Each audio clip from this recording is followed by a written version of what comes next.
Hi friends, இந்த month எண்டில் டெல்லியில் நடக்கக்கூடிய பத்மபூஷன் விருது வழங்கும் விழாவில் நம்ம தலாஜி சார் நேரில் வந்து விருது வாங்க போறாரு. அதுவும் குடியரசுத் தலைவர் திரௌபதி முர்மு கையால செம்மையான சம்பவம் வெயிட் பண்ணிட்டு இருக்கு. இப்போ நம்ம ஏகே ஃபேன்ஸ் எல்லாம் குட் பேட் அக்லி படத்தோட சம்பவத்தை இன்னும் பயங்கரமா செலிப்ரேட் பண்ணிட்டு இருக்காங்க. அண்ட் வீக்கெண்ட் முடிஞ்சு வீக் டேஸ் ஆரம்பிச்சும் நம்ம படம் இன்னும் வெற்றிகரமா ஓடிட்டு இருக்கு. வசூல்லையும் மிகப்பெரிய சாதனை படைச்சிட்டு இருக்கு. ஷோ எல்லாமே கவுண்ட் அதிகப்படுத்திட்டே தான் இருக்காங்க. நம்ம குட் பேட் அக்லி படத்துக்கு ஆதிக் ரவிச்சந்திரன் மிகப்பெரிய சம்பவத்தை பண்ணி நம்மளுக்கு கொடுத்திருக்காரு.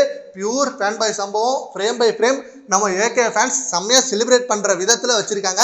ஏகே ஃபேன்ஸ் மட்டும் இல்லாம நியூட்ரல் ஆடியன்ஸ் ஆல்சோ இந்த படத்துக்கு மிகப்பெரிய சப்போர்ட் பண்ணாங்க.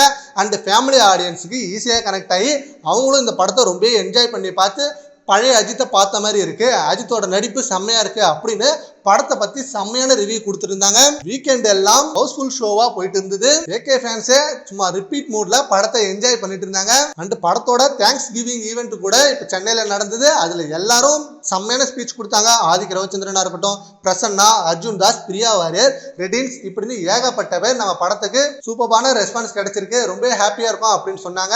அண்ட் நெக்ஸ்ட் சம்பவம் பத்மபூஷன் விருது நம்ம தலாஜி சார் நேர்ல போய் வாங்க போறாரு. இதை விட இன்னும் செம்மையான செலிப்ரேஷன் அன்னைக்கு இருக்க போகுது. சரி, ஓகே ஃப்ரெண்ட்ஸ், நம்ம தலாஜி சார் நேர்ல போய் அவார்டு வாங்க போறாரு. அந்த மொமெண்ட்டுக்கு நீங்க எவ்வளவு வெயிட் பண்றீங்கன்றதை நம்ம கான்வர்ஸ்ல கமெண்ட் பண்ணுங்க. Thank you friends.